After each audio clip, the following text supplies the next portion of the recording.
C'est bien sûr ce sommet États-Unis-Afrique qui a suscité un ouragan d'interrogations, on va le dire ainsi. Beaucoup considèrent ce sommet comme un non-événement, comme une rencontre inutile et vide de sens. Alors, Monsieur Parfendom, rencontre États-Unis-Afrique, rencontre où les langues se délient, ou tout simplement opportunité d'intimidation des dirigeants africains? Non, je pense que les États-Unis d'Amérique ont fini par arriver à la conclusion que le monde était en train de bouger. Le monde était en train de bouger, mais surtout dans cette confrontation de titans qui oppose l'Occident à ceux qui veulent essayer de tout faire pour l'avènement d'un monde multipolaire à travers ce qui est appelé aujourd'hui comme l'opération militaire spéciale de la Russie en Ukraine, mais qui est en réalité la confrontation entre deux mondes. Le monde qui continue d'avoir l'idée, l'obligation de tous les peuples du monde d'accepter ce monde unipolaire avec pour centre névralgique les États-Unis, Washington, avec pour un certain avec pour éléments de cette mécanique des constitutions des institutions comme l'ONU, comme les institutions de Bretton Woods, je parle de la Banque mondiale et le Fonds monétaire international. Effectivement, sur le plan juridique, la coercition juridique par le biais de la CPI, par les tribunaux de la Haye, etc., mais aussi par le libre arbitre donné à l'OTAN de continuer à imprimer sa marque par le biais de la déconstruction, des autres pôles qui auraient pu lui opposer une quelconque résistance, mais surtout l'élargissement en continu, indéfini presque comme l'univers de son espace vital. À partir de ce moment-là, une résistance est née des espaces où on n'était pas attendu. Vous savez qu'ils ont divisé le monde en deux pôles, comme Samir Amin l'expliquait très bien. Il y a le centre, il y a la périphérie. Or, c'est de la périphérie, exactement comme à la chute de l'Empire romain, c'est au niveau, n'est-ce pas, de la périphérie que s'est produit de la révolte qui va finir par gangréner le cœur de Rome et de détruire finalement Rome. Alors, pour les États-Unis d'Amérique aujourd'hui, le dernier vote dans la question de la crise ukrainienne ont sonné le là, leur ont dit attention, il y a quelque chose, il y a une mutation, il y a une lame de fond assez violente qui est en train de traverser l'ensemble de certains peuples du monde qui hier encore étaient considérés comme la périphérie du jeu mondial et qui aujourd'hui n'obéissent plus au doigt, à la lettre, aux injonctions qui sont émises par ce centre, soi-disant centre, prétendument centre. Donc à partir de ce moment-là, il y a une analyse qui est faite, il faut un certain nombre de recadrages. Qu'est-ce que les États-Unis constatent? Ils constatent qu'ils ont abandonné ce qu'ils considéraient comme cette périphérie et que cette périphérie a eu de nouveaux partenaires. Ces partenaires sont par exemple la Chine, la Russie, le Brésil et d'autres puissances émergentes.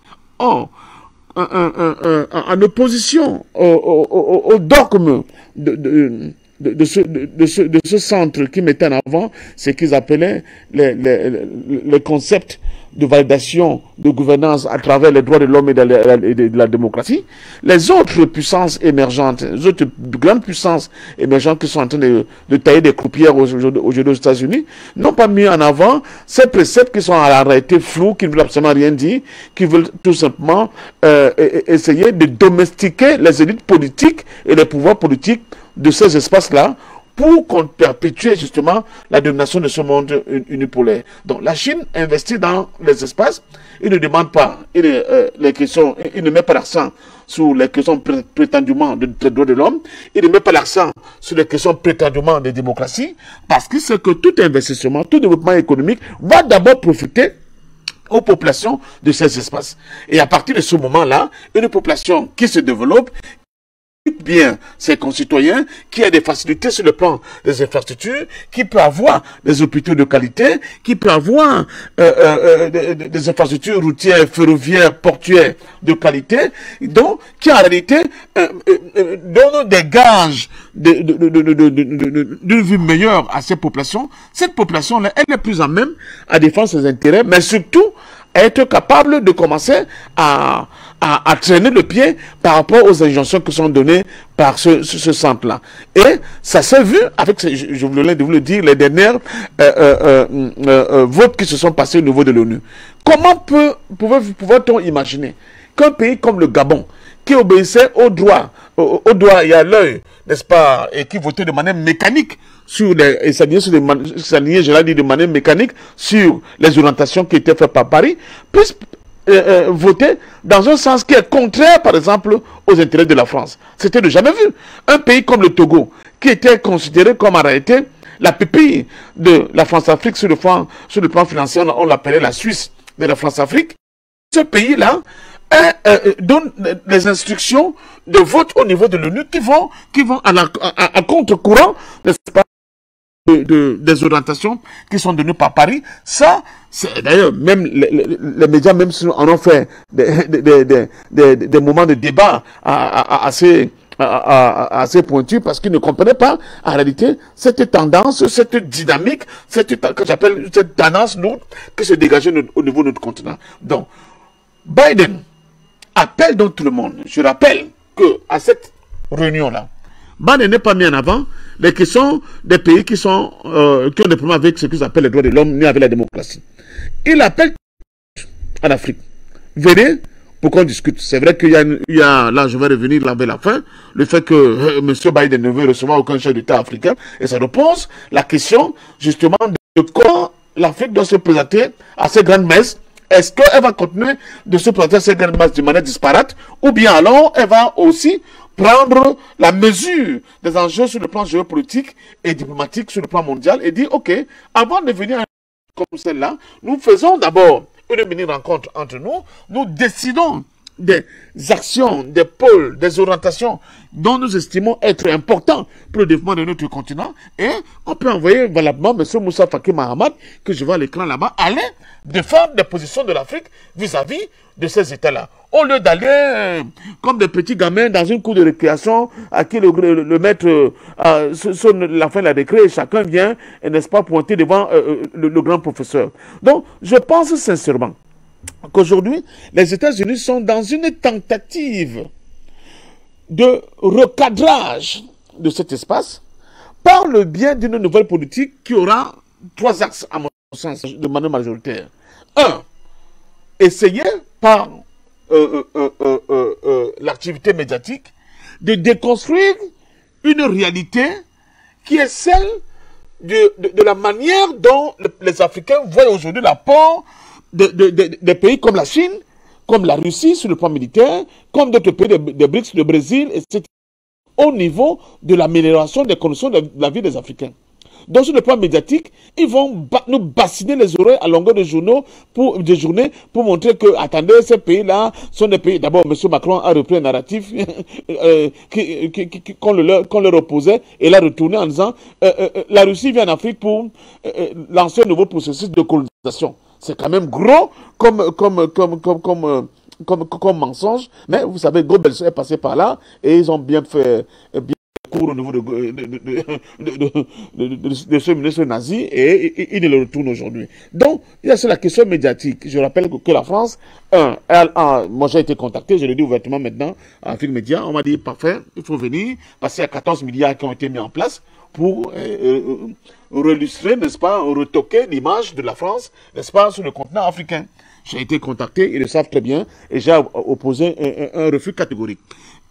Une nouvelle chaîne de télévision, apparemment, on va être lancée en direction de l'Afrique pour essayer de contrer les discours, soi-disant, pas du tout anti-français, de sentiments anti-français, et qui est encouragé, bichonné, mais surtout instrumentalisé par la Russie. Donc, il y a ce volet-là. Le deuxième volet, ça va être le volet économique. Les États-Unis, justement, à travers l'Agora, à travers un certain nombre d'initiatives dont on n'a pas beaucoup vu, n'est-ce pas, la pertinence du point de vue de ce qu'ils ont apporté à nos économies et à l'amélioration des conditions de vie des Africains, va tenter, comme d'habitude, c'est le cas de ces grandes messes-là, de lancer un certain nombre d'initiatives, de déclarations, n'est-ce pas, qui ne vont tenir que le temps le temps de cette conférence, pour essayer d'amadouer et de donner l'impression qu'ils sont prêts à investir massivement au niveau du continent africain. Ce n'est pas possible parce que les États-Unis, qui est le capitaine du capitalisme néolibéral mondial, ne peut pas accepter qu'au niveau de ce qui était encore considéré hier comme la périphérie, émergent des capacités de concurrence sur le plan économique, industriel, à leur propre économie. Cela n'est pas possible. Donc pour eux, il faut maintenir l'État tel qu'il est, maintenir le monde tel qu'il est. C'est-à-dire qu'eux, ils ont la capacité de continuer à insuffler la dynamique économique, qui est une dynamique extrêmement, j'allais dire, injuste, inique, où une infime partie des happy few, comme j'aime bien les appeler, ont l'essentiel de l'économie capitaliste entre les mains, et où la frange majoritaire de l'humanité croupit dans une misère et dans une situation où le rêve n'est pas possible pour eux de se sortir de ce marasme-là. Et le troisième pilier pour moi, ça va être la question militaire. Vous allez voir des propositions de partenariat militaire des États-Unis avec la menace. La politique américaine a toujours été la carotte et le bâton. Ils vont agiter, n'est-ce pas, ces deux instruments-là pour essayer d'amadouer de nouveau certains espaces et certains pays qui leur échappaient, en essayant de mettre en avant le fait que les États-Unis seront aux côtés de ces pays africains pour leur permettre d'assurer la sécurité, de renforcer les capacités de leurs militaires, la logistique, etc., soi-disant pour essayer de contrebalancer la trop forte intrusion de la Russie dans les espaces qui lui échappaient. Un pays comme l'Éthiopie, là aussi, c'est bien un gros morceau. L'Éthiopie d'ailleurs, avec l'Égypte, sont aussi évocateurs de ce retournement de situation, de ce retournement de paradigme où on voit des pays qui étaient carrément des obligés des États-Unis aujourd'hui prendre des décisions. C'était le cas pour l'Éthiopie avec la confrontation interne au niveau de la question du Tigré, et dire aux États-Unis, nous ne voulons pas de vous au niveau de la résolution de cette difficulté qui est interne à l'Éthiopie. Nous n'avons pas besoin de votre présence pour essayer de régler le problème. Au niveau aussi de l'Égypte, on voit l'Égypte aujourd'hui signer des accords avec un pays comme la Russie pour la construction d'une centrale nucléaire civile. Alors là, je dis que je crois qu'au niveau de Washington, les gens se sont dit, mais qu'est-ce qui se passe? Donc voilà, pris grosso modo, l'ensemble des éléments, à mon sens, qui vont nourrir cette grande messe-là, qui n'est rien d'autre que de saupoudrage. C'est la poudre de parampempem qu'on va encore essayer de balancer aux yeux de nos dirigeants. Ce qui me choque dans cette affaire-là, je sors par la princesse, c'est de voir l'engouement de la quasi-totalité de nos dirigeants à courir vers New York. C'est vrai, vous allez me dire, les États-Unis demeurent comme la première puissance mondiale, mais est-ce que les Africains ne pouvaient pas se réunir en disant aux États-Unis, ok, vous voulez aider l'Afrique? Vous êtes enfin réveillés et vous voulez avoir des types de partenariats gagnant-gagnant? Vous êtes enfin réveillés et vous avez entendu le cri des Africains par rapport, par exemple, à ce nazi monétaire que la France continue, n'est-ce pas, d'implémenter au niveau de notre continent à travers le franc CFA. Vous êtes enfin debout, vous êtes réveillés de votre sommeil comateux vis-à-vis des préoccupations profondes des Africains quant à la question du transfert des technologies, etc.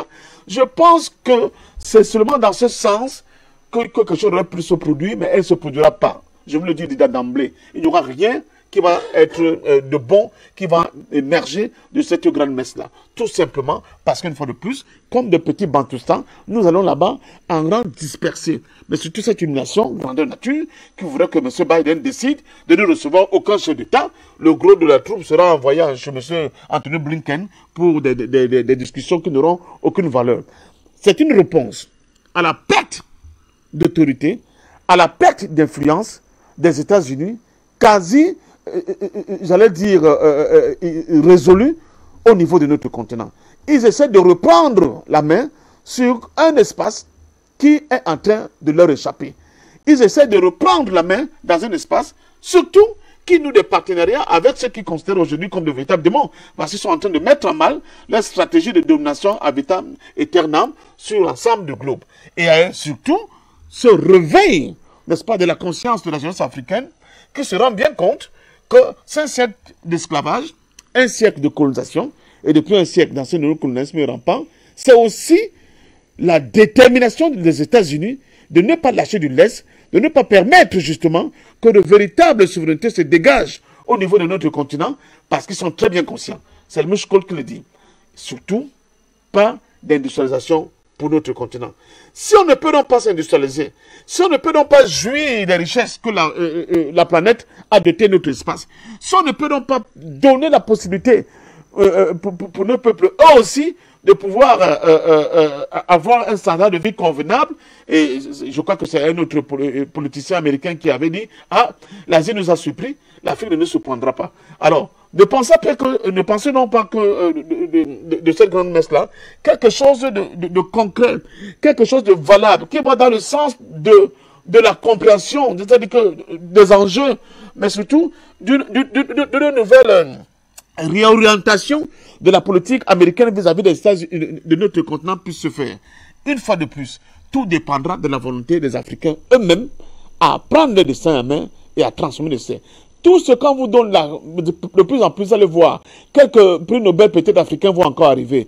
Dans des domaines qui étaient pointus, on ne voyait pas beaucoup des Africains avec des prix Nobel, on veut les donner. Les ONG auront encore, n'est-ce pas, ça va être des chèques en blanc, soi-disant pour, ce sont des méthodes de corruption à la fois morale, institutionnelle, pour domestiquer nos élites et continuer à nous faire croire que le chemin, la cage de fer dans laquelle nous sommes enfermés depuis pratiquement, bien avant nos indépendances évidemment, mais surtout depuis nos indépendances, peuvent permettre effectivement qu'il y ait un décollage, qu'il y ait un déclic qui permette à ce que chez nous, sur notre continent africain, on soit enfin capable de négocier d'égal à égal avec ces monstres qui nous ont pratiquement ravalés au rang des bêtes. Donc, en réalité, nous sommes là face au début d'un grand jeu, le grand échiquier, il faut bien le remettre en place aujourd'hui, aux Africains de comprendre l'essentiel de cette affaire-là, en dehors de, je crois, de l'Érythrée et de quel autre pays qui, bon, parce qu'ils n'ont pas de relations diplomatiques avec les États-Unis, et évidemment du Mali, du Mali, de la Guinée-Conakry et du Burkina Faso, évidemment, parce que soi-disant, ils auraient été sanctionnés par la CEDEAO. Le reste des pays africains, quelle qu'en soit la nature de leur démocratie, quelle qu'en soit la nature de leur rapport avec les États-Unis, ont été conviés à cette grande messe. C'est tout simplement, une fois de plus, une tentative d'appâter nos dirigeants, une tentative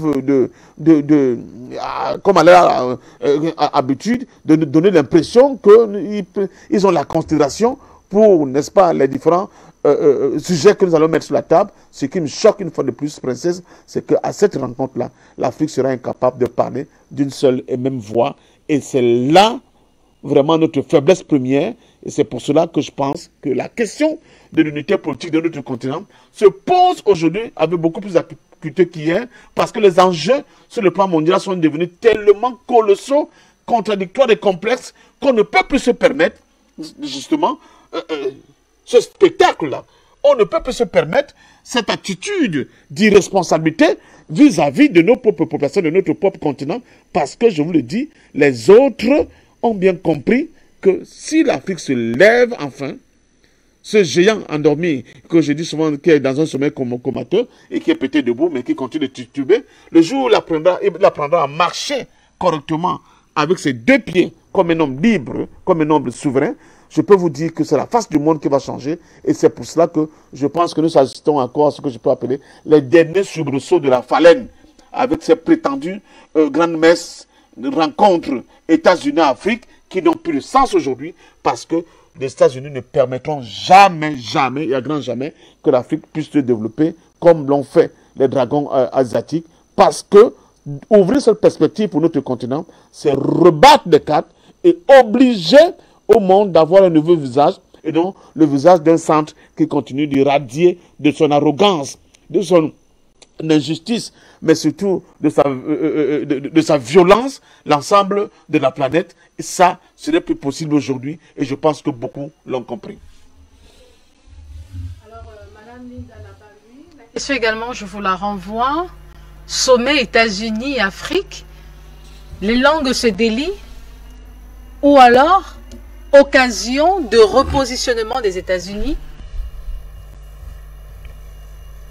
Madame Linda Labawi, vous avez la parole. Je dirais repositionnement.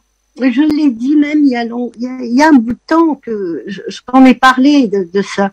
Les États-Unis avaient délégué aux Français et au Royaume-Uni avec le Commonwealth, le français avec les pays de l'ouest de l'Afrique.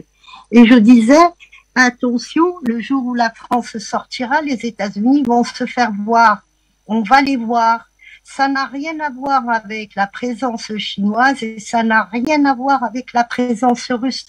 Les États-Unis, avec la crise Corona, et en plus maintenant il y a le problème en Ukraine, ils ont perdu du terrain, eh ben, ils vont se faire voir.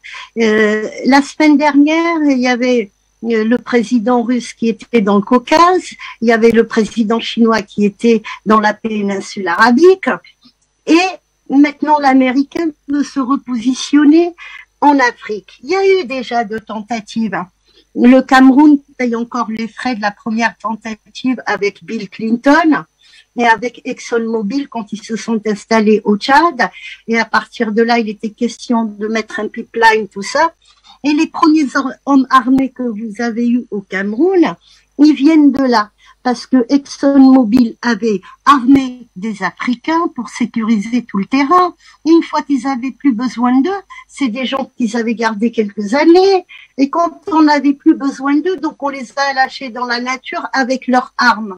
Donc il y a déjà des frais qu'on paye avec les Américains. Ça, c'est première chose. Deuxième tentative, c'était avec Obama.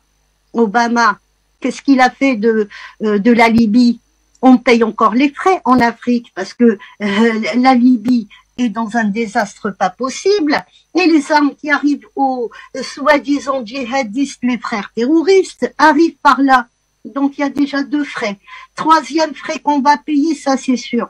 Les États-Unis, c'est un pays qui ne sait pas travailler normalement. Voilà. Sinon, ils n'auraient pas créé des filières comme George Soros et compagnie. Donc, on va encore payer les frais. Si on prend les 3 discours chinois, russes et américains, les Chinois, ils parlent de quoi? Le Chinois, il nous a parlé d'un monde plus juste. Il parle déjà de justice. Le Russe nous a parlé de quoi? Il a parlé d'un monde où les peuples se considèrent d'égal à égal. L'Américain, il vient, il veut nous instaurer la démocratie et nous avons le modèle de sa démocratie puisque la Libye, c'est en Afrique, c'est pas loin de nous. Voilà, c'est ça le langage américain.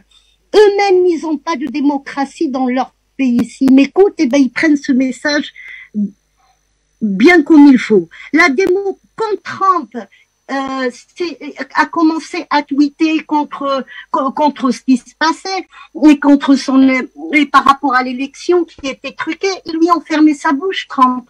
Ils l'ont interdit de tous les réseaux sociaux. Il ne pouvait plus parler, il ne pouvait plus agir, il ne pouvait plus rien faire. Donc un ancien président des États-Unis lui a fermé le bec. Qu'est-ce qu'ils vont faire de nous alors? C'est ça la démocratie? Ils vont nous ramener la démocratie parce que là, le Congrès a voté, là, le LGBT, hein. Ils viennent de voter. Ils sont pour. Donc, il va nous ramener ça chez nous. Moi, je n'ai aucun problème avec les homosexuels. J'ai un problème, et je dis moi, j'ai un problème avec l'homosexualité qui est une maladie psychologique et qu'il faut soigner. On ne va pas me faire croire des choses qui n'ont jamais été normales, qu'aujourd'hui c'est normal. Ce n'est pas possible et je ne suis pas la seule. C'est un refus de la part de pratiquement tous les Africains. On le voit sur les réseaux sociaux, on le voit. Même les présidents africains sont contre ça. Voilà. Pourquoi? Parce que ce n'est pas normal.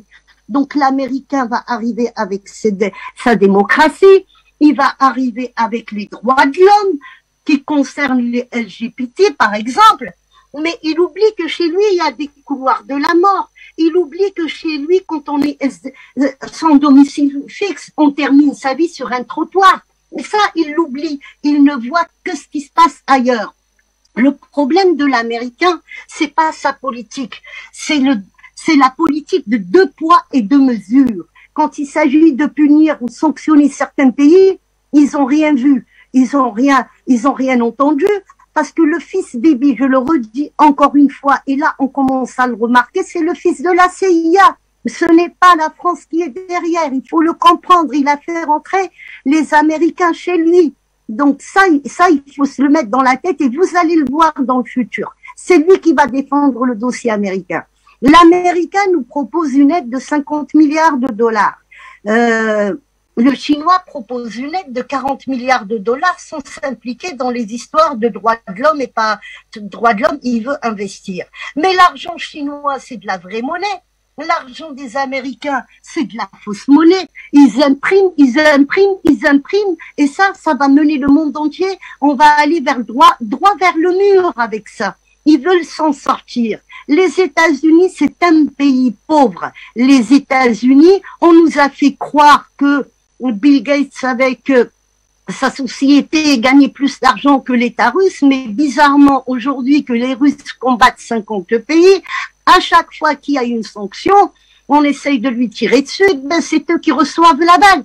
Donc, est-ce que les États-Unis nous ont menti là-dessus, ou est-ce que les États-Unis commercent avec leurs dollars? À chaque fois que vous buvez un café, vous mangez un sandwich, vous donnez de l'argent aux Américains. L'achat d'une monnaie et la vente, ils gagnent des sous là-dessus. Et c'est ça ce qu'ils ont. Ils n'ont pas de mine d'or, ils n'ont pas d'uranium, ils n'ont pas de lithium, ils n'ont rien. Qu'est-ce qu'ils veulent? Vous pensez qu'est-ce qu'ils viennent chercher en Afrique aujourd'hui? Pourquoi ils s'intéressent à l'Afrique? Mais le problème de l'Américain, moi je vais vous le dire, et je le pense vraiment. Pourquoi l'Américain, depuis la Deuxième Guerre mondiale, il a délégué? L'Américain ne nous aime pas. L'Américain, quand je dis l'Américain, je parle les Blancs des États-Unis. Et c'est eux qui gèrent. Ils aiment pas les Africains. Ils ne veulent pas avoir affaire aux Africains. Ils sont racistes. Mais aujourd'hui, les 2 crises, Covid et Ukraine, font qu'il est obligé de s'avancer. Mais il aura beaucoup de mal. Il a échoué une fois, il a échoué une deuxième fois, et une 3e fois où il ne passera pas. Parce que l'Africain d'aujourd'hui, là, celui que je vois, celui que je suis sur les réseaux sociaux, quand je vois les débats, ils ne veulent plus qu'on vienne les voler. Ils ont compris. La fausse monnaie des Américains, les 50 millions de dollars qu'ils veulent, c'est 50 millions de dollars qui veulent nous donner pour une aide, on n'en a pas besoin, ils en ont plus besoin de nous. L'Afrique est très riche. C'est ça qu'il faut que l'Africain comprenne une fois pour toutes. Et cet argent, c'est de la fausse monnaie. Il y a déjà le franc CFA. On va encore s'impliquer avec le faux dollar qui ne vaut rien. L'Arabie Saoudite est en train de sortir du pétrodollar. Qu'est-ce qu'ils vont faire avec leur dollar? Ils vont être tous milliardaires. Donc là, les États-Unis, oui, ils veulent se repositionner. Encore une fois, j'en ai parlé et plusieurs fois, j'ai dit, une fois qu'il n'y a plus la France et le Commonwealth va reculer un peu, on va voir l'Américain. Eh ben, on le voit aujourd'hui. Il s'est rapproché. Il veut rentrer en Afrique pour la pourrir avec les groupes de George Soros et compagnie. Parce qu'il faut savoir que dans chaque société qui va s'installer, il va y avoir un espion de la CIA. C'est leur travail, c'est leur spécialité. Ils n'ont pas une autre... Si, la force armée qu'ils ont, mais aujourd'hui, leur force armée, j'ai lu un rapport hier, justement, les États-Unis ne peuvent plus rentrer en guerre, surtout pas contre la Russie, parce que contre la Russie, ça sera également contre la Chine et contre la Corée du Nord. Donc, ce sont 3 puissances nucléaires. Ils vont venir pour amadouer l'Africain, lui dire on va vous aider avec 50 millions de dollars de fausse monnaie, et puis on va lui prendre son or, son uranium, son lithium, son gaz, son pétrole. C'est ça qu'il veut l'Africain. De toute façon, c'est un parasite qui a toujours vécu sur le dos des autres pays. Ils ont assez fait de mal en Europe, et l'Europe aujourd'hui, il ne peut plus avancer. Eh ben, ils se sont rappelés qu'il y a l'Afrique. C'est ça que je pense. Et je vous dis, quand avec des radicaux, je suis radical. Merci pour votre intervention, Monsieur Gamalabina. Quelle plus-value de ce sommet États-Unis-Afrique pour les Africains? Indiscutablement, la plus-value ne serait, parce que c'est pas acté qu'américaine, il n'y a pas de plus-value pour les Africains. Les Américains ne viennent pas pour l'Afrique, ils l'ont jamais fait. La dernière fois qu'on a vu un Américain débarquer en Afrique pour faire gentil, c'était Obama avec son discours du Caire, on a vu le résultat. Il a bombardé la Libye, il a continué à assassiner avec ses drones dans la Corne de l'Afrique, la Somalie a été ravagée. Non, la question états-unienne en Afrique n'est pas une question d'intérêt partagé, c'est une question d'intérêt unilatéral. Intérêt américain sur plusieurs fronts. Premier front, évidemment, c'est le front géopolitique. Contrer la présence russo-chinoise, particulièrement chinoise, parce que Biden, tout comme Trump d'ailleurs, avait un problème avec la Chine, pour les questions économiques, à savoir la grande puissance émergente chinoise qui sera la première puissance en 2030, doit être stoppé à tout prix, vaille que vaille. Donc les Américains ont besoin, pour garantir de rester les dominants sur le plan économique, que la Chine ne soit pas partenaire trop important de l'Afrique. Ça, c'est le premier aspect. Second aspect géopolitique, c'est l'aspect de la présence russe en Afrique, particulièrement dans la région qu'on a évoquée tout à l'heure, donc Burkina, Mali bientôt, Mali, Burkina plutôt, et puis d'autres régions. Et Centrafrique. Donc les Russes commencent à être très présents avec les rapports avec l'Algérie qui est extrêmement lié, et les Américains ont très souvent dressé un état des lieux qui était plutôt alarmiste de leur point de vue, puisqu'ils considèrent que ce précaré français et anglais commence à être plutôt bascule du côté de l'Est, la Russie, la Chine, la Turquie, l'Iran, enfin c'est des puissances régionales et mondiales qui commencent à se positionner en Afrique pour des raisons qu'on connaît parfaitement, à savoir le développement économique, co-développement potentiel et surtout ressources minières, pétrolières, gazières, or, diamants, enfin toutes les ressources mondiales qui sont concentrées en Afrique. Donc ça, c'est le second aspect, géoéconomique aussi. Et troisième aspect, évidemment, c'est une question traditionnelle américaine, à savoir l'Empire américain ne veut pas reculer sur aucun théâtre d'opération. Comme il y a un retour de la guerre froide, le grand échiquier mondial est à nouveau en place, comme l'aurait dit très bien Brzezinski, et ce grand échiquier mondial fait que chaque nation avance ses pièces et se repositionne. On a vu ce qui s'est passé récemment avec l'Éthiopie. Il ne m'apparaît pas évident ou judicieux de croire que les Américains en Éthiopie ont eu un rôle positif, puisqu'ils ont armé, instrumentalisé, encouragé différentes organisations qui étaient plutôt disparates du côté du Tigré pour prendre d'assaut la capitale, qui est quand même la capitale, je le rappelle, de l'Union africaine, Addis Abeba, dans le but de déstabiliser le président Abiy Ahmed, qui était, et il faut le rappeler là aussi, prix Nobel de la paix. Donc un homme qui a obtenu la paix avec un pays, l'Érythrée, ça se passait mal, il a enfin signé un accord de paix. Immédiatement après, les Américains ont appuyé sur la case Tigré, donc c'est le nord de un des 9 États de l'Éthiopie, pour déstabiliser. C'est dire que réellement les Américains, s'ils arrivaient avec des bonnes intentions, ça se saurait, mais malheureusement c'est pas le cas. La seule intention américaine, c'est à la fois de contrer la montée en puissance de la Chine, de contrer l'hégémonie militaire et sans doute économique plus tard russe, évidemment, de faire en sorte de garantir leurs approvisionnements ou tout au moins, à tout le moins, de garantir que le contrôle des ressources énergétiques et de la cotation de cette énergie ne se fasse pas dans les pays dits concurrents, donc parce que les États-Unis cotent les céréales, ils font la cotation du pétrole avec le WTI, l'Angleterre fait le Brent, enfin tout ça pour dire que la question qui se pose, c'est une question à la fois de domination économique, politique, militaire, culturelle.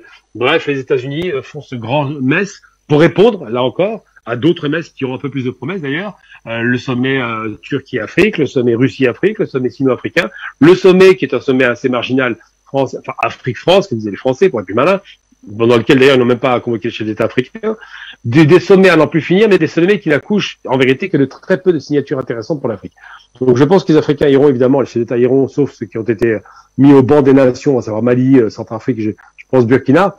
Les autres chefs d'État vont y aller, mais ils vont y aller avec certainement des intentions qui ne sont pas très précises, parce qu'ils n'attendent pas grand-chose des États-Unis, ils connaissent les promesses, et puis vous connaissez l'adage, hein, les promesses n'engagent que ceux qui les écoutent et qui veulent y croire. Donc, en substance, je crois qu'ils y vont sans le moindre espoir de ce qu'on appelle une relation gagnant-gagnant, puisque la relation n'est pas gagnant-gagnante, c'est une relation littéralement de spoliation par rapport à des richesses exploitées par les firmes internationales. Donc, ils y vont sans trop d'espoir, et en même temps, il y a l'espoir qui reste pour les chefs d'État africains en y allant, c'est d'écouter ce que diront les Américains, qui sont assez faibles sur la question africaine, et de dire, nous avons le choix aujourd'hui, nous avons la possibilité de choisir entre d'autres partenaires qui sont sans doute un peu plus sérieux. Qu'est-ce que vous proposez? L'intérêt, par contre, dans ces sommets en cascade, c'est de se demander pourquoi ils les font. Parce qu'il y a une peur qui s'est installée, tout simplement. Et je pense que les Américains qui vont commencer à promettre des choses le font parce qu'ils vont se positionner en concurrence. Et là, ça devient intéressant dans la mesure où peut-être, même s'il ne faut pas croire à un soutien occidental, il ne faut pas non plus rêver, mais peut-être que cette fois-ci, il y aura un peu plus de facilité pour les Africains à faire des pressions pour obtenir des transferts de technologie, transfert de compétences, peut-être que les taux de l'asservissement par la dette se desserrent. Ce genre d'éléments-là peut être intéressant et les Africains ont un bateau à jouer puisqu'ils sont aujourd'hui les maîtres du jeu. Et c'est une chose qu'il faut retenir. Les chefs d'État africains aujourd'hui, parce qu'il y a plusieurs partenaires et certains sont prêts à les aider militairement, deviennent les maîtres du jeu d'une place forte qu'ils doivent défendre, coûte que coûte et vaille que vaille, pour leur État évidemment, pour leur population, pour leur culture, bref, pour l'Afrique. Pour cette intervention, Monsieur Gamalabina, Monsieur Charlie Kenyé, partagez-vous alors, vous allez dans le même sens que ces géopoliticiens qui pensent que les véritables problématiques à l'ordre du jour de ce sommet États-Unis-Afrique, c'est le conflit en Ukraine, c'est également la question même de la réaffirmation de la souveraineté des peuples africains à travers justement cette fin de l'hégémonie occidentale, ou alors vous ramez en contre-courant? Bon, je pense que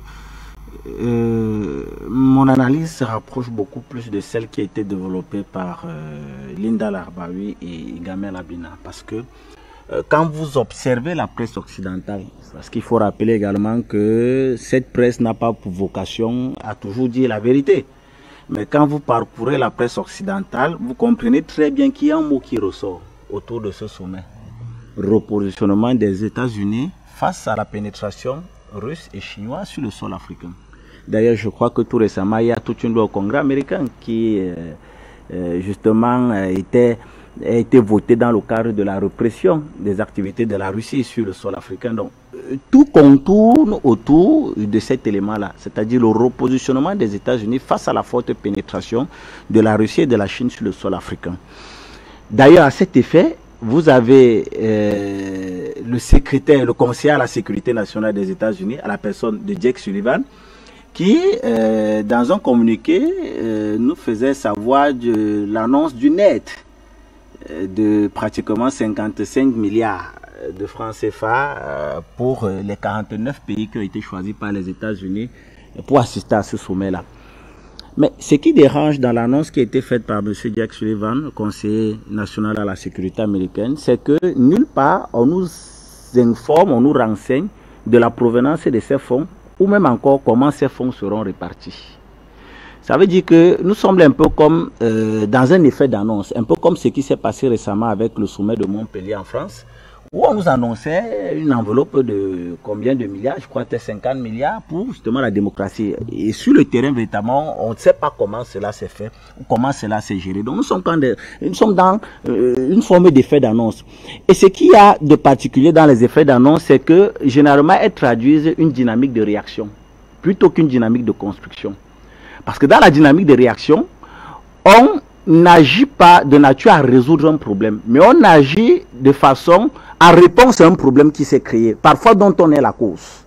Or, dans une dynamique de construction, on prend la peine justement de donner du contenu au discours qu'on avance, ou à l'effet d'annonce dont on est en train de faire. C'est-à-dire que véritablement, quand on suit la sortie du Conseil national de la sécurité américaine, on a comme l'impression que les États-Unis sont en train de réagir face justement à cette forte pénétration russe et chinoise sur le sol africain, et c'est dangereux. C'est dangereux pourquoi? Parce que derrière cet effet d'annonce, cela traduit à mon sens deux choses. La première, c'est que véritablement les organisateurs de ce sommet s'en foutent clairement de ce sommet, c'est-à-dire qu'ils n'ont que foutre de ce sommet. La deuxième des choses, c'est que les organisateurs de ce sommet n'ont aucun respect pour les États africains. Parce que si vous respectez les États africains, un pareil sommet, vous le préparez. Mais vous ne venez pas faire des États annonces avec un très faible contenu, de nature à véritablement laisser croire que nous sommes dans une logique de réaction plutôt que dans une logique de construction. Ça, c'est la première des choses. Il faut également rappeler que lorsqu'on parlait des 55 milliards d'annonces qui a été faites par Jake Sullivan, dans les 55 milliards qui en réalité seront répartis sur 3 ans, parce qu'il faut le rappeler, 55 milliards qui seront répartis sur 3 ans pour les 49 pays qui ont été choisis par les États-Unis pour assister à ce forum. Si vous prenez votre calculatrice et que vous essayez de faire de la mathématique, vous verrez que 55 milliards déjà sur 3 ans, parce que c'est 55 milliards sur 3 ans. 55 milliards sur 3 ans, vous divisez 55 par 3 pour savoir combien l'Afrique percevra par an, ça fait pratiquement 18,3 milliards de francs CFA. Et si vous prenez les 18,3 milliards de francs CFA qui seront remis à l'Afrique chaque année, Vous divisez par les 49 pays, vous comprendrez que chaque pays percevra à peu près 400, un peu plus de 435 millions de dollars. Bon, quand vous prenez ces chiffres, vous comparez avec ce que les États-Unis ont l'habitude de faire ailleurs. Selon le Kiel Institute for World Academy, leur rapport d'octobre 2022 faisait savoir que depuis le début de la crise ukrainienne, les États-Unis ont fourni à l'Ukraine l'aide militaire d'une valeur s'élevant à 52,3 milliards de dollars. Nous sommes là en octobre. Quand vous ramenez ces chiffres en décembre d'aujourd'hui, on dépasse les 60 000. Voilà, on est à, merci Jonathan, on est à 80 milliards de dollars. C'est-à-dire qu'on se plaît à remettre pour 49 pays d'Afrique 18,3 milliards de dollars, alors qu'en l'espace de quelques mois, on est à 80 milliards de dollars qu'on remet, 80 milliards de dollars qui a été remis à un pays. Je ne sais pas si vous comprenez ce paradoxe. C'est une insulte à l'intelligence africaine. Et on vous dit qu'en réalité, cet argent, c'est-à-dire ces 18,3 milliards qui seront repartis à 49 États africains, devront être utilisés dans le domaine de la santé, dans le domaine du climat, dans le domaine de la sécurité. Vous ne voyez pas que c'est une insulte? À côté, en l'espace de quelques mois, on est prêt à sortir 80 milliards de dollars. Mais pour 49 États africains, on peine à sortir ne serait-ce que 1 milliard par État. Parce que je vous ai fait la conversion tout à l'heure, vous avez compris qu'en réalité, chaque État africain percevra environ 350 millions, un peu moins de 350 millions de dollars par an. Donc, véritablement, ça ne cadre pas avec l'image que véritablement les États-Unis voudraient projeter à la face du monde. Une autre chose encore. Dans cela, vous voyez, on nous parle de fonds d'aide. Fonds d'aide à l'Afrique. Il y a un brillant professeur africain qui faisait savoir dans ses mémoires: on n'aide pas un pays à se développer. Un pays se développe. C'est-à-dire que la dynamique aujourd'hui qui est portée par les Américains, comme quoi ils voudraient répondre à cette pénétration russe et chinoise, n'a même pas raison d'être. Parce que contrairement au bloc occidental, quand je parle du bloc occidental, je parle des États-Unis et de toute l'Union européenne, contrairement au bloc occidental qui, en réponse aux problèmes africains, passe le temps à nous proposer les fonds d'aide, parce qu'on l'a vu récemment avec le 6e sommet Union européenne-Union africaine, où l'Union européenne disait qu'elle parlait d'un fonds d'aide à l'Afrique de pratiquement 220 milliards d'euros. Et rappelez également que nous sommes là dans le cadre des relations internationales, ça n'a rien d'aide. C'est-à-dire que tout ce qu'ils font là, il n'y a pas de la philanthropie là-bas, ce n'est pas de l'aide, ce sont des prêts. Donc, dans le bloc occidental, lorsqu'on parle de l'Afrique, on se plaît à parler des plans d'aide, des fonds d'aide, autant pour moi. Mais ce qu'ils ne comprennent pas, c'est que contrairement à eux, qui voient en Afrique comme solution aux problèmes africains des fonds d'aide, de l'autre côté, la Russie, la Chine et d'autres puissances émergentes signent des contrats et des partenariats. Je ne sais pas si vous voyez ce qui se passe. Ailleurs, ce sont des contrats, ce sont des accords, ce sont des partenariats qui sont signés. Mais de leur côté, ce sont des fonds d'aide. Alors qu'on sait très bien qu'il n'y a pas d'aide dans ce qui est en train de se passer. Ce sont des relations d'État à État. Il n'y a pas d'aide, il n'y a pas de philanthropie. Ce sont des intérêts qui comptent. Et le bonus que ces États dont dit combattre les États-Unis aujourd'hui, le bonus qu'ils apportent, en plus des accords et des partenariats qu'ils signent avec les États africains, c'est qu'ils ne s'ingèrent pas dans les affaires internes de nos États. Parce que si les États-Unis aujourd'hui vous donnent 10 millions, ils vont créer tout un scandale autour des droits humains dans votre pays, à travers le soft power, dont Jonathan Batengene parlait ici. Et ils vont encore commettre des rapports sur vous pour dire que vous ne respectez pas ça. Et ils reprennent ce que... D'ailleurs, il faut savoir que je dis encore, c'est pas comme si donner, c'est des prêts. Donc, il y a tellement d'éléments qui démontrent à suffit que ce qui est en train de se passer là-bas, véritablement, pour moi, c'est un non-lieu. C'est d'autant plus un non-lieu que quand on voit les acteurs qui concourent non seulement à l'organisation de ce sommet, mais également à la communication autour de ce sommet, on a comme l'impression que on a fait appel au patron des agences de sécurité et de renseignement américains pour venir parler à des chefs d'État. Or, on sait très bien les canaux dans lesquels ce genre d'acteurs fonctionne. C'est dans le cadre du soft power. Je vous prends le cas du comité d'organisation de ce sommet. L'homme qui est au cœur du comité d'organisation de ce sommet, il s'appelle Jude Verdemont. c'est le directeur national à la sécurité pour les affaires africaines. Le directeur national à la sécurité américaine pour les affaires africaines. Indirectement, c'est un patron du renseignement ou alors d'une agence de renseignement américaine. Quand on voit la communication même qu'il y a autour de cet événement, je vous parlais tout à l'heure de Jake Sullivan. Jake Sullivan, c'est le conseiller à la sécurité nationale américaine.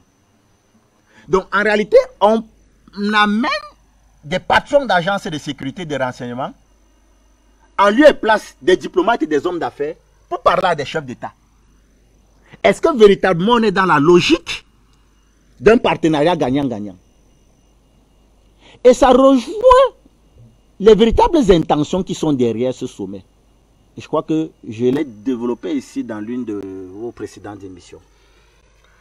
Les États-Unis, même pour présenter leur bonne foi à travers ce genre de sommet, devraient déjà commencer par abroger la loi HR 73-11-11-5, intitulée la loi de répression des activités de la Russie sur le territoire africain.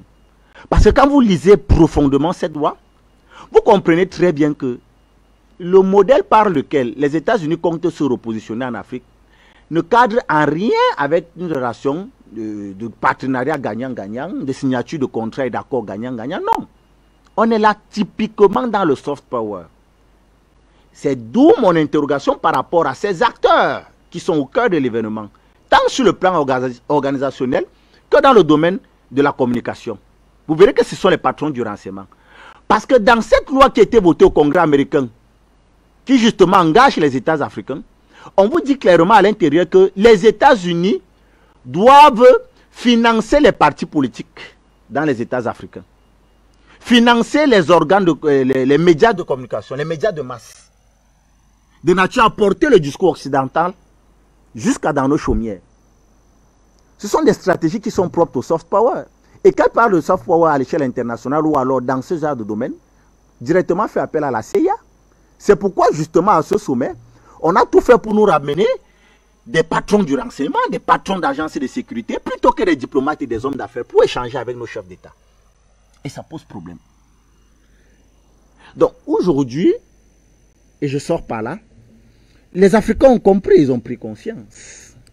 Ce n'est pas à travers ce genre de sommet que viendra le salut de l'Afrique, non. Pas du tout. D'ailleurs que le salut de l'Afrique ne se trouve dans aucun pays occidental ou encore dans aucun pays étranger. Le salut de l'Afrique, c'est en Afrique avec les Africains. Qu'est-ce qu'ils vont décider là-bas concrètement qui va impacter l'avenir et le devenir des peuples africains? Aucun rien.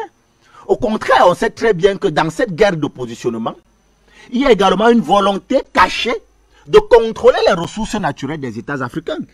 Les qui parrainent le terrorisme qui foisonne aujourd'hui en Afrique. C'est justement ceux-là qui ont invité à la table de négociation des chefs d'État africains. Parce qu'on sait très bien ce qu'il y a derrière ce terrorisme. On sait très bien l'investissement qui se fait derrière. On connaît le retour de ce investissement qui va se faire après. Alors, vous ne pouvez pas, et je crois que c'est Jonathan Batengene qui me sortait cette citation du grand frère Ndé, qui disait, vous ne pouvez pas chercher votre bandit avec son complice. C'est-à-dire que vous ne pouvez pas, aujourd'hui, on sait qu'il y a un autre bandit, mais on se plaît quand même à aller sur la table de négociation et échanger avec ce même bandit pour parler des problèmes dont on sait pertinemment qu'ils sont la cause sur notre territoire. Donc, le vœu que je lance à l'endroit des chefs d'État africains, on peut comprendre parce que vous savez également que nous sommes là dans une autre cime des relations internationales et de la diplomatie, de véritablement comprendre les enjeux qui sont derrière de pareils sommets et de tout faire pour maintenir, je dis bien pour maintenir les dynamiques de construction et d'émancipation qui sont en train de naître sur le sol africain. On sait très bien que si on bloque aujourd'hui l'accès aux matières premières telles que le coltan en République démocratique du Congo, à ces multinationales qui, soit dit en passant, ont le budget, ont 5 fois, 10 fois, 100 fois le budget de nos États, si on bloque l'accès à nos matières premières, directement elles tombent. Et si on fait tomber ces multinationales, directement on fait tomber le système capitaliste, qui nous a fait tellement de tort jusqu'à aujourd'hui. L'enjeu aujourd'hui, il est là, le contrôle des matières premières africaines. On voit très bien les œufs doux que sont en train de faire les États-Unis à un pays comme le Cameroun. On a vu récemment, ils nous ont sorti le département de la justice Ils nous ont sorti, ils nous ont ressuscité un ensemble de financeurs du terrorisme dans les régions du nord-est et du sud-ouest. Comme quoi également nous sommes dans une opération de charme. On sait très bien les vœux qui ont été faits à l'endroit des autorités camerounaises. Comme quoi ils voudraient bien installer une base au niveau de notre zone maritime. Tout simplement parce qu'ils savent que la position stratégique du Cameroun, qui est au cœur de la région du Golfe du Guinée, lorsqu'on parle de la région du Golfe du Guinée, on parle de la deuxième réserve pétrolière au monde, 24 000 milliards de barils de pétrole. 15% déjà exploré. Exactement, 15% déjà exploré. Et vous comprenez que nous sommes dans cette logique de repositionnement, de reconfiguration, de redistribution des cartes pour justement maintenir l'hégémonie américaine sur le reste du monde à travers la transformation des matières premières qui justement voit l'Afrique le creuset de ces matières premières pour alimenter l'industrie occidentale. Si on ne comprend pas ça, c'est qu'on est sorti complètement de ce qui est en train de se préparer sur le sol africain. Donc, pour finir, les Africains ont compris. Les Africains savent lire le monde. Les Africains savent lire les enjeux géopolitiques. Et j'insiste encore, les enjeux de ce monde tournent autour de trois choses. La première, ce sont les enjeux économiques. La deuxième, c'est tout ce qui tourne autour de la guerre. La troisième, c'est ce qu'on nous a vendu comme étant la mondialisation. Avec les enjeux énergétiques qui vont avec. Et tout ce que vous venez de citer là se retrouve en Afrique. Prenez l'énergie, nous en avons. Prenez les matières premières, nous en avons. Prenez les ressources humaines, nous en avons. Mais il est clair que l'Afrique aujourd'hui est un continent incontournable pour quiconque voudrait contrôler le monde. Et je chute, avec cette phrase de l'ancien président ivoirien que j'aime pas trop, mais qui pourtant à son temps disait quelque chose de vrai et qui est observable aujourd'hui. Il s'appelait Félix Houphouët-Boigny. Il disait, celui qui contrôle l'Afrique demain contrôle le monde de deux façons. Soit il bloque l'accès de cette matière première à une quelconque puissance, soit il transforme cette matière première pour le bénéfice de son industrie. Et nous sommes justement dans ce cas avec le sommet États-Unis-Afrique qui est en cours justement du côté de Washington, aux Africains d'être intelligents. Monsieur Jonathan Batengene, sommet États-Unis-Afrique ou alors sommet États-Unis d'Afrique? Sommeil États-Unis-Afrique. Sommeil, comme pour dormir. Ils font endormir les Africains. Ils les appellent, on leur dit venez, nous avons encore l'argent. Là, l'argent. Vous savez quelle est la devise des États-Unis? In God we trust. Ils disent que in God we trust, ils sont le peuple élu de Dieu. C'est ce qu'ils disent, les États-Unis. Le peuple élu de Dieu sur la terre. C'est pourquoi le lobby le plus puissant là-bas, c'est un lobby juif. Parce que c'est le temple du sionisme. Le sionisme, c'est pas la défense d'Israël. Le sionisme, c'est la défense de la suprématie juive sur les autres peuples. C'est autre chose. C'est quelque chose qui est horrible. Alors, vous avez ces gens qui pensent qu'ils ont une notion particulière. Si vous lisez Max Weber, qui est un des grands sociologues allemands, vous comprenez quelle est la philosophie de vie des États-Unis. Si vous lisez également un grand historien politique, qui est un grand historien politique français, qui est Alexis de Tocqueville, vous voyez quelle est la physionomie de la psychologie du peuple états-unien. C'est des protestants qui y sont allés, se sont réfugiés, et ils ont l'impression qu'ils se sont réconciliés avec Dieu. Ils ont créé la nouvelle Jérusalem. D'ailleurs, vous savez que c'est de là que partent tous les mouvements millénaristes qui sont des proclamateurs d'un néo-messianisme. Donc, les États-Unis se considèrent comme ayant une relation particulière à Dieu. Leur nation défend l'idéal de Dieu sur la terre. Les États-Unis ont pour capitale Washington DC. Madame Capen, est-ce que l'un d'entre nous ici peut dire ce que signifie DC? DC veut dire District of Columbia. Vous avez une idée de ce que ça signifie? Prenez le drapeau de Washington DC. Vous allez voir quelque chose. Une plaque blanche avec 3 étoiles. Vous savez quelle est la signification des 3 étoiles? La première étoile, c'est Washington DC lui-même, qui signifie la fusion de toutes les autres. La deuxième étoile, c'est le District of London. Et la troisième étoile, c'est le Vatican. Je parle bien de 3 étoiles qui signifient 3 choses. La capitale des États-Unis est dirigée par par une loi qui n'est pas la loi des États-Unis. Figurez-vous, c'est une loi dictatoriale. C'est ainsi qu'elle s'intitule, Lex Fori, dictatoriale. C'est une loi qui est à part. Et Washington DC est dirigé par un consortium d'intérêts.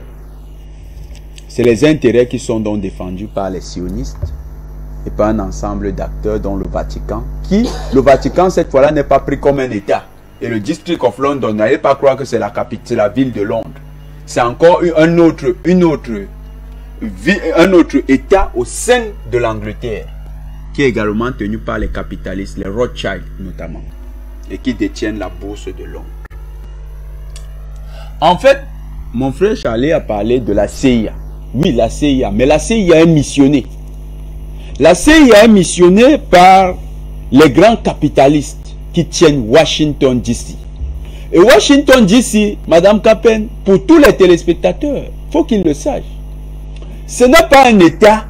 Ce n'est pas un État comme les autres. C'est un État qui n'est pas compté parmi les États aux États-Unis. C'est-à-dire vous avez un État, mais un État qui n'est pas compté parmi les États. Quand on vous dit que le drapeau des États-Unis a 52 étoiles, il n'y a pas l'étoile de Washington DC. Pourtant, Washington DC, c'est un État aux États-Unis. C'est-à-dire que c'est un État fictif, mais un État puissant. Et c'est ça que les gens appellent le Deep State. Le Deep State. L'État profond. Cet État dans l'État. Ces gens, cette oligarchie qui contrôle l'État états-unien. C'est eux qui invitent les chefs d'État africains. Mon frère Charlie a développé un ensemble d'éléments. Ces gens voient que les matières premières, les ressources internationales, que la banque de Rothschild, que les Rockefeller, que les Vanderbilt, que les JP Morgan, que d'autres grandes familles, les 13 grandes familles, voient que ce business est en train de leur échapper. Elles disent, le temps n'est plus à la rigolade, le temps où on utilisait nos gendarmes français, c'est passé. Ces derniers n'ont plus l'autorité en Afrique. Il faut que nous prenions le dossier de nos propres mains. Et c'est pourquoi ils vont dépêcher le chef de la sécurité pour les affaires africaines.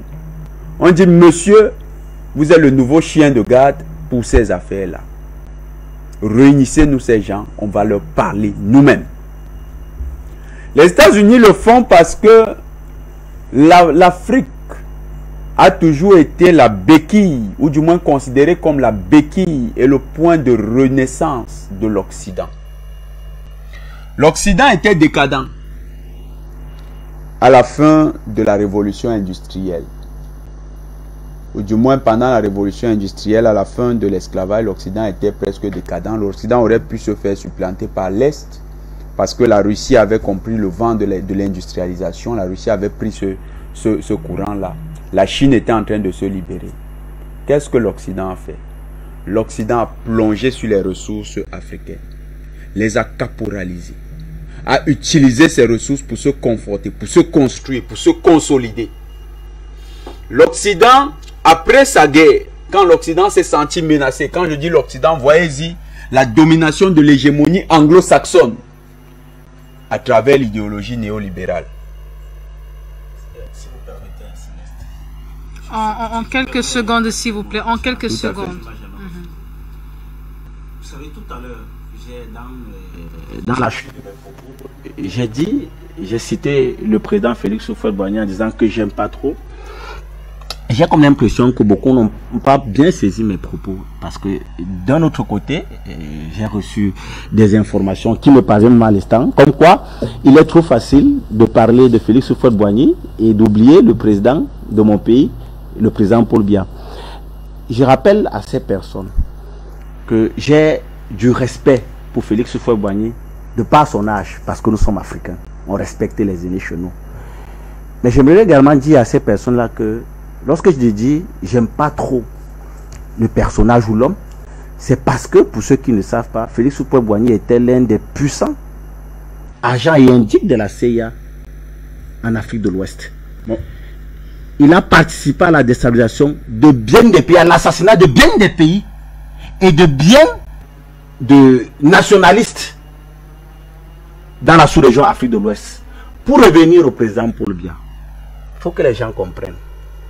Si le président Paul Biya était de la trame de ces personnes-là, c'est que le Cameroun aurait soutenu le Biafra au Nigeria. C'est que le Cameroun aurait servi de base de repli lors du Biafra au Nigeria. Ce que le Cameroun a longtemps refusé. C'est que lors de la crise socio-politique en République centrafricaine, le Cameroun également aurait servi de base aérienne pour ces rebelles-là. Ce que le Cameroun a toujours refusé. Dans notre sous-région, le Cameroun, sous le magistère du président Paul Biya, a toujours œuvré pour la paix. D'ailleurs, pendant la crise socio-politique en République centrafricaine, le Cameroun a maintenu le corridor humanitaire Douala-Bangui pour empêcher ce pays d'imploser de l'intérieur.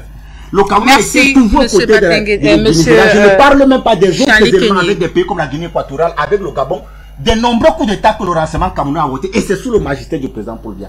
Je répète encore, je ne suis pas un homme politique. Quand les gens veulent parler des choses sensibles, ils doivent savoir l'histoire de leur continent et l'histoire de leur pays. Il y a beaucoup de sujets. Monsieur Batengene, en quelques mots, on va faire un dernier tour de table très rapide sur une question importante. Madame. Avant de refermer l'émission, allez-y. Je terminais mon propos. D'accord. Donc, vous avez cette oligarchie qui a entraîné, qui aujourd'hui veut prendre le contrôle de l'Afrique, se rend surtout compte que avec les menaces des petits employés des petits employés du State Department, comme Madame Sullivan, qui vient donner des injonctions à des chefs d'État, ça ne marche plus. Au niveau du Conseil de sécurité, ils ont essayé d'isoler la Russie en utilisant l'Afrique, ça ne marche plus. J'ai voulu rappeler l'histoire. Quand l'Allemagne a menacé l'Europe, c'est les Africains qui sont venus avec les Asiatiques et les autres pour libérer cette Europe. Chaque fois que l'Occident a été en danger, ils ont couru en Afrique. C'est ici, à Douala, que De Gaulle est venu chercher les renforts pour libérer sa junte française. Et nous l'avons fait avec leur ingratitude. Aujourd'hui, ils ont l'impression qu'ils sont dans une guerre avec la Russie ou la Chine. Peut-être que la guerre est vraie. En 2014, le 6 août 2014, il y avait déjà un autre sommet. Les États-Unis ont promis aux Africains 60 milliards de dollars annuels d'aide. Si vous prenez de 2014 à 2022, Madame Capenon de l'ordre de 480 milliards de dollars qui auraient dû être investis en Afrique. Allez voir, les États-Unis n'ont même pas investi 5 milliards de dollars. Ils nous avaient promis 60 milliards. Personne n'avait mis un fusil à la tempe de Barack Obama pour qu'il dise ces choses. Il a dit que c'était pour contrer la Chine. Il a été incapable. Les Chinois ont 2000 entreprises en Afrique. Les États-Unis en ont combien? Les plus grandes multinationales états-uniennes sont en Afrique. ExxonMobil, Shell, et tous les autres grands groupes états-uniens. Mais qu'est-ce que ces grands groupes apportent aux Africains? Au Nigeria, c'est la pollution, le financement du terrorisme. Notre grande sœur Linda Labawi vous a dit, ExxonMobil est empêtré dans le financement du terrorisme. Les multinationales occidentales, ELF était empêtré dans la guerre au Congo, dans la guerre en Angola, et même dans le financement de groupes terroristes comme le Biafra au niveau du Nigeria. Les multinationales occidentales n'ont apporté que la guerre, le chaos, l'exploitation de l'uranium au Gabon. On a laissé une ville, Franceville, une ville, dans un état de pollution tel que aujourd'hui les populations ont du mal à survivre là-bas. Si vous regardez au Niger, c'est pareil. Les États-Unis nous proposent par exemple de parler de sécurité. Où sont les plus grands leaders de l'Ambazonie, si nous prenons le cas du Cameroun? Ils sont tous aux États-Unis. Où sont les plus grands leaders qui menacent la paix mondiale? Si vous prenez par exemple le Kurdistan qui menace la Turquie, je ne prends pas un pays africain parce qu'on va dire non, peut-être nous voulons simplement parler de l'Afrique. Que vous prenez le Kurdistan, le leader des Kurdes est au niveau aux États-Unis, il vit en Californie. Okay. Comment le pays qui abrite le plus de leaders qui menacent la paix veut nous parler de sécurité? Les États-Unis sont le pays dont les fonds les fonds internes ont le plus été utilisés pour le financement du terrorisme et les activités de déstabilisation de la paix dans le monde. Comment ce pays peut s'asseoir et nous dire qu'il va discuter de sécurité avec nous? Les États-Unis, ce n'est pas moi qui le dis, c'est le président Hugo Chavez, sont considérés par Hugo Chavez comme étant le diable. D'ailleurs, quand Obama a pris la parole avant Chavez, Chavez au Conseil de sécurité dit « J'ai encore une odeur de soufre et la chaleur parce que le diable vient de parler. » Eh bien, il y a une sagesse commune qui dit ceci. Quand vous décidez de manger avec le diable, assurez-vous que vous avez une fourchette toujours plus longue. Parce que lui, il ne va jamais manger de manière équitable. Si donc Hugo Chavez a raison et que les États-Unis c'est le diable, nous, Africains, est-ce que nous pouvons faire un partenariat d'égal à égal avec les États-Unis? À jamais. Comment nous pouvons négocier avec quelqu'un qui a l'habitude de financer les terroristes, de faire les entourloupes, les coups bas? D'ailleurs, son partenaire, la Russie. La Russie était le partenaire des États-Unis. En 2001, après les attentats, la Russie met à la disposition des États-Unis tous ses services de renseignement pour traquer Ben Laden, ennemi numéro 1, déclaré par les autorités états-uniennes. Mais qu'ont fait les États-Unis? Ils ont fabriqué l'Ukraine. C'est ça le pays qui veut être partenaire de l'Afrique. Nous n'attendons rien de cette coopération avec les États-Unis. D'ailleurs, en 2000, quand nous avons signé les AGOA étaient censés accroître les échanges avec l'Afrique. Vous savez quel est le pourcentage de performance des AGOA? Le pays qui a le plus commercé, c'est-à-dire l'Égypte, son taux, son pourcentage d'échange avec les États-Unis commerciaux, hein, c'est 12%. En dehors de l'Égypte, il n'y a aucun pays africain au sud du Sahara qui peut se revendiquer avoir traversé les 10%, même pas l'Afrique du Sud. Et l'esprit même de la Comment nous pouvons négocier, discuter avec ces gens? Ils ont intitulé le forum Invest US, Africa Invest US. Je ne sais pas, Invest US, quelque chose comme ça. Mais en fait, c'est une tribune où les États-Unis viennent faire de la démagogie, faire des promesses en l'air comme en 2014, raconter, nous faire signer des accords creux comme les AGOA, simplement parce que l'enjeu, c'est de vouloir combattre la Russie. Mais nous pouvons dire une chose à nos populations, aux États-Unis, c'est que ces guerres avec la Russie et la Chine n'est pas cachée. La Chine n'est pas sur Mars. La Chine n'est pas sur Jupiter. La Chine est sur la Terre. La Chine a un territoire en Asie. C'est connu, c'est localisé. Les États-Unis ont 850 bases militaires. C'est Charlie qui me l'a appris. 850 bases militaires dans le monde. Ils ont des navires de guerre. La Chine vous dérange.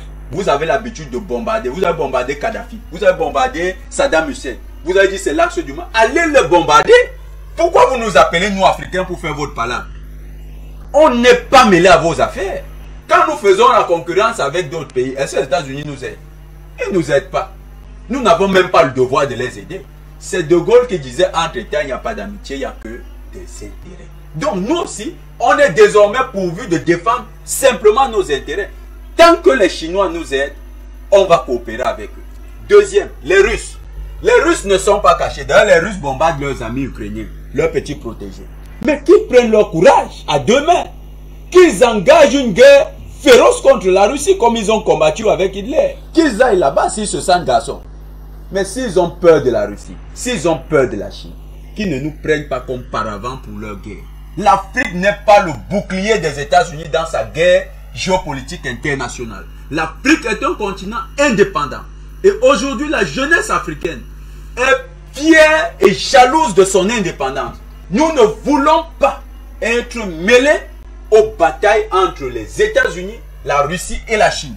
Si les États-Unis ont des comptes à régler avec la Chine, qu'ils les règlent directement avec les Chinois. S'ils ont des comptes à régler avec les Russes, qu'ils les règlent directement avec les Russes.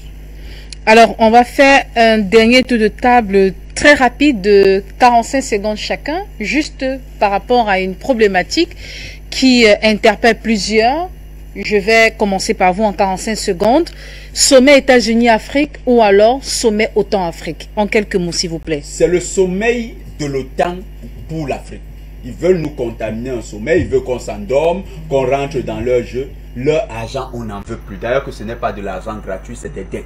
On ne veut plus des dettes de l'Occident. C'est des dettes qui sont, mon frère Charlie expliquait, on va vous parler des droits de l'homme. Droits de l'homme qu'eux, ils ne respectent pas parce que nous, Même s'ils nous accusent de violer les droits de l'homme, nous n'avons pas le Bougraï.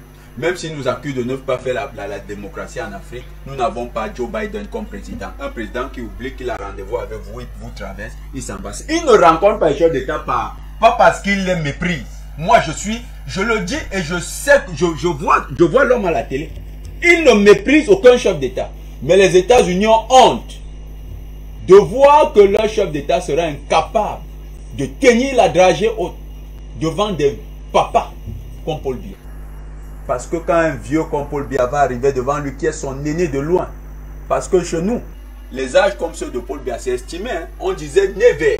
Donc quand il va arriver devant lui, il va se rendre compte que ce jeune qui a été élu, du point de vue de son âge, n'a plus toutes les facultés pour interagir en tant que chef d'État. Ce pays n'est pas une démocratie, dont les États-Unis ont honte de l'entourloupe qu'eux-mêmes ont fabriqué en plaçant ça au monde comme étant la démocratie, que cela sera mis à nu avec le spectacle affligeant d'un Joe Biden incapable d'interagir avec les autres chefs d'État. Monsieur Parfait d'Homme, sommet États-Unis-Afrique ou alors OTAN-Afrique? C'est un sommet que les États-Unis organisent avec tout un continent. Le drame dans cette affaire, malgré tout ce qu'on peut mettre en avant comme souhait, c'est que l'Afrique pour l'instant c'est un continent, c'est pas un pays. Et voir 7 milliards d'États qui va rencontrer un seul pays, moi c'est là où j'ai un problème. Le tout, ce n'est pas la détermination de nos populations, mais c'est l'attitude des dirigeants africains qui ne comprennent pas encore que le monde est devenu extrêmement violent. Maintenant, Jonathan, le leader kurde, justement en prison en Turquie, il s'appelle Abdullah Öcalan, c'est le leader du PKK. Donc tu parlais plutôt de celui qui était l'ancien allié du président turc qui lui vit aux États-Unis. Il vit aux États-Unis. Oui, mais ce n'est pas un kurde. Le leader kurde, c'est Abdullah Öcalan et c'est le leader de PKK qui est en prison. Non, ça c'est celui qui est en prison. Il y a l'autre qui est aux États-Unis, vient en Californie. Oui, mais il n'est pas turc. Il n'est pas kurde, autant pour moi. Lui n'est pas kurde. Au contraire. Bon, je sors par là pour dire qu'en réalité, nous sommes face à la manifestation de cette faiblesse de notre continent africain encore d'être en capacité de parler d'une seule et même voix. Quand le président Laurent Gbagbo, il faut bien l'écouter, créait le parti des peuples africains Côte d'Ivoire, il a pris 2 ou 3 images en disant je vais rencontrer le chef d'État chinois. On m'appelle président, on l'appelle aussi président. On chante l'hymne national de la Côte d'Ivoire, on chante aussi l'hymne national de la Chine. Il est vraiment en train de nous blaguer. Penser que la Côte d'Ivoire peut parler d'égal à égal avec la Chine, il y a un problème. Il a même pris le cas de la France.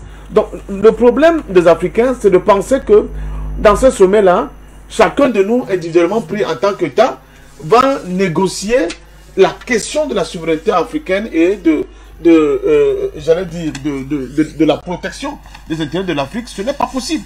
Il faut qu'on fasse des efforts pour que chacun d'entre nous lâche un peu de l'est par rapport à sa souveraineté et aille de concert de manière solidaire vis-à-vis de ces différents grandes messes, sommets États-Unis-Afrique, France-Afrique, Turquie-Afrique, Japon-Afrique, Russie-Afrique, pour qu'on puisse parler d'une seule et même voix avec des projets intégrateurs qui vont justement permettre à l'Afrique de se sortir de ce développement endémique, mais surtout de créer de nouvelles possibilités de passerelles pour un développement, j'allais dire, harmonieux de l'ensemble de notre continent par le biais des synergies, des passerelles économiques qui vont permettre que tous les Africains puissent vivre mieux. Mais pour l'instant, tant que ça va être comme ça, les États-Unis essaient de se redéployer de nouveau sur un espace dont ils avaient longtemps négligé. Je me souviens encore de ce sénateur américain qui rigolait en disant l'Afrique peut être amenée à disparaître, personne ne s'en rendrait compte. Il ne compte que 1% du commerce mondial. Tous ces fables-là, aujourd'hui, au vu de la réalité géopolitique mondiale actuelle, sont des jets complètement. Donc, les États-Unis vont tenter de se redéployer dans un espace où ils sont en perte de vitesse. Et je crois que c'est l'enjeu central de cette réunion de Washington. Monsieur Gamal Abina, en quelques mots s'il vous plaît, sommet États-Unis-Afrique ou alors sommet OTAN-Afrique? Bon, de toute façon, l'OTAN États-Unis, c'est le bras armé de l'OTAN, donc c'est le contraire, l'OTAN est le bras armé des États-Unis. L'OTAN a plutôt vocation à intervenir en Europe et dans la frontière européenne. Sur l'Afrique, il n'y a pas besoin de l'OTAN. Ils ont les armes américaines, c'est largement suffisant. Pour répondre au leader qui est un opposant à Erdogan, il s'appelle Fethullah Gülen. C'est un idéologue religieux et il est assez âgé maintenant, il a plus de 80 ans. Mais effectivement, il n'est pas kurde, il est turc et c'était un ancien compagnon de route du dirigeant turc Erdogan. Oui, donc par rapport à ça, oui, effectivement, la question c'est de se dire est-ce que les États-Unis vont reprendre la main sur l'Afrique, puisqu'ils ont déjà dépecé l'Afrique au départ de la présence coloniale française, et anglaise, espagnole, portugaise, et derrière ils pensaient avoir se partager le gâteau tout seul comme une sorte de nouvelle conférence de Berlin. La question qu'on doit se poser, c'est est-ce que oui ou non on doit composer avec les États-Unis qui prétendent vouloir aider. La réponse est évidente, ils n'ont pas l'intention d'aider, ils sont juste à l'intention de garantir leur approvisionnement. Et le jour où les États-Unis aideront un pays, ça se saura.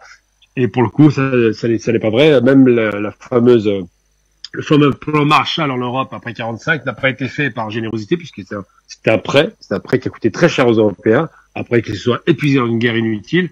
Et ce plan Marshall était destiné à faire une seule chose, c'est à stopper la progression du communisme en Europe. Donc en aucun cas, les États-Unis interviennent pour apporter le bonheur aux gens. Le seul truc qui les intéresse, c'est les rapports géopolitiques, géoéconomiques, leur domination sur le monde. Et quand on veut dominer le monde, on ne crée pas des concurrents, on ne va pas aider les pays à se développer pour qu'ils deviennent de futurs concurrents industriels. Ils ont déjà beaucoup de mal avec l'idée que l'Asie se soit développée. Ils vont certainement pas commettre la même erreur. Ça a été dit d'ailleurs tout à l'heure dans l'émission. Effectivement, l'objectif de l'Occident, c'est certainement pas de faire l'erreur qu'ils ont fait avec l'Asie, à savoir de laisser se développer tranquillement et de devenir des concurrents. Les Asiatiques sont concurrents de l'Occident. Ils ne veulent pas que l'Afrique, qui a des réserves les plus importantes de matières premières, hydrocarbures, gaz et minerais de fer ou autres, et ils ne veulent pas que l'Afrique soit indépendante, parce que si elle produit ses propres richesses, évidemment, elle n'aura pas besoin d'acheter de la ferraille extérieure. Elle pourra simplement vendre des produits manufacturés par elle-même. Donc, ce sommet OTAN, États-Unis-Afrique, n'a pas besoin d'être un sommet OTAN-Afrique. Les États-Unis se suffisent à eux-mêmes. 700 milliards de dollars de budget militaire, ils n'ont même pas besoin de l'OTAN. L'OTAN, c'est juste un instrument pour l'Europe. Ils ont suffisamment de force pour pouvoir intervenir en Afrique directement. Et ce sommet est juste un leurre pour les peuples africains.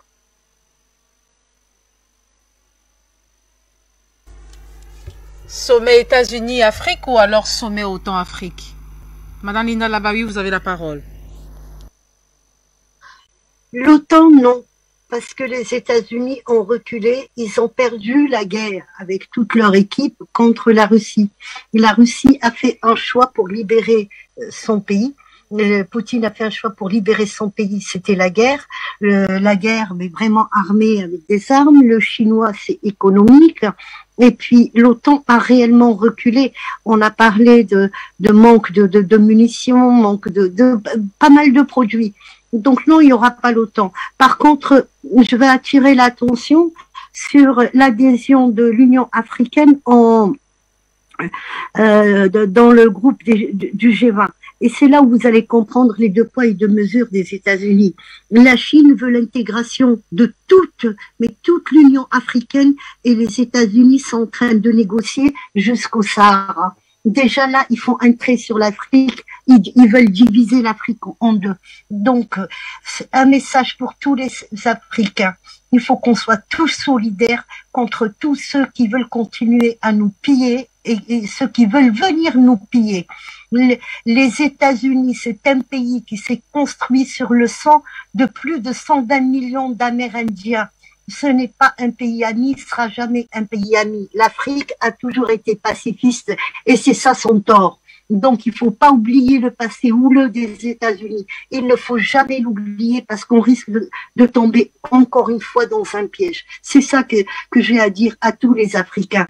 Les Blancs d'Amérique sont racistes, ils nous aiment pas. Voilà, c'est ça la vérité. Concernant le dossier du Tchad, je le connais très très bien. Et c'est à partir de cet endroit qu'ils ont gangréné la chose. Mais il y a aussi un autre sujet, c'est Omar el-Bashir. Omar el-Bashir a fait du Soudan l'État islamique. Et ça, on ne le dit pas assez, ou on le dit pratiquement jamais. Et c'est ça qui a commencé à gangréner l'Afrique avec les Djinjaouis, tout ça. Mais le dossier le Cameroun a payé le prix très très fort dans l'histoire du Tchad. Et c'est pour ça que Et le fils Déby, Mohamed Déby, était obligé de prendre la place de son père parce qu'il y a un sale dossier de transfert d'argent, de pillage de pétrole. C'est ça les États-Unis. Donc si on a envie de travailler avec ça, bonjour les dégâts. Et merci beaucoup, merci Afrique Média et merci de m'avoir invité. Disponibilité lorsque Afrique Média vous contacte. Monsieur Charlie Kenyé, en 30 secondes s'il vous plaît. Sommet États-Unis d'Afrique. Sommet OTAN-Afrique ou bien sommet États-Unis-Afrique. Bien, je crois que j'ai essayé de caricaturer un peu ce sommet tout à l'heure dans mon analyse. Écoutez, qu'est-ce que vous pouvez attendre d'un sommet qui a été organisé par une agence de renseignement et par des professionnels de la sécurité du renseignement? Je vous ai démontré tout à l'heure que c'est la CIA qui est au cœur de ce rendez-vous. C'est la CIA. Et à ce que je sache, des agences de renseignement, une agence de renseignement aussi puissante comme celle de la CIA, n'est pas là pour parler des questions, je vais dire quoi, de relations entre États sur les partenariats, sur le développement. Non. Le rôle premier de la CIA, c'est mener des opérations clandestines à l'échelle internationale, c'est renverser les gouvernements, c'est imposer l'idéologie américaine, c'est imposer la culture américaine. C'est ça le rôle de la CIA. C'est pas de signer des contrats. Donc, véritablement, à partir de cet instant, vous comprenez qu'il n'y a pas grand-chose à attendre de ce sommet. Et je vais encore plus loin. Qu'est-ce que vous attendez d'un État qui, depuis sa déclaration d'indépendance, n'a connu que 17 années de paix? Et le reste, c'était la guerre. Ça veut dire que vous voulez faire ami-ami avec un pays qui a pour fond de commerce la guerre? Ben, je ne sais pas si vous êtes sérieux dans ce que vous voulez faire. Non. Aux États africains de rentrer chez eux, parce que la solution à nos problèmes sont en Afrique, aux États africains de rentrer chez eux et de penser aux solutions africaines. De penser aux solutions africaines, qui passent obligatoirement par la mutualisation de toutes les forces. Forces économiques, forces juridiques, forces humaines, forces politiques. Il faut mutualiser les forces, c'est tout. C'est difficile, comme mon frère Jonathan Batengé venait de dire, c'est difficile, ça sera difficile, mais c'est pas impossible. Surtout que les peuples aujourd'hui sont préparés à travers la communication de masse qui entoure justement cet idéal africain que nous portons tous. Donc, véritablement, il ne faut rien attendre de ce sommet, il faut rien attendre de ce sommet aux Africains de rentrer chez eux, de se redéfinir, de se mettre ensemble autour de l'arbre à palabre et de penser leurs problèmes. Et c'est ici, chers téléspectateurs, que nous mettons la clé sous le paillasson. Merci infiniment pour votre extrême fidélité. Merci de toujours faire confiance à la télévision autant pour moi panafricaine. Monsieur Patient Parfendon, merci infiniment d'être venu. Vous êtes analyste politique mais également panafricaniste. Merci infiniment pour votre disponibilité ce soir. Monsieur Jonathan Batengé, une fois de plus, merci. Plaisir partagé d'ailleurs. Hein. Vous êtes sociopolitiste, monsieur Charlie Kenyé, n'oublie pas. Stratège, analyste, merci pour votre présence ce soir. C'est moi qui vous remercie de cet honneur que vous me faites chaque fois que vous me conviez à ce festin intellectuel. Merci également à monsieur Gamal Abina qui est internationaliste. Merci pour votre participation ce soir. Madame Linda Labaoui, merci infiniment d'être toujours là lorsque la télévision panafricaine vous contacte. Vous êtes analyste politique, mais également spécialiste des questions sécuritaires. Merci infiniment, chers internautes, pour votre participation active sur nos différentes plateformes. Point final pour cette édition du mardi 13 décembre 2022, face à l'actualité. À très vite pour notre rendez-vous du savoir. Au revoir.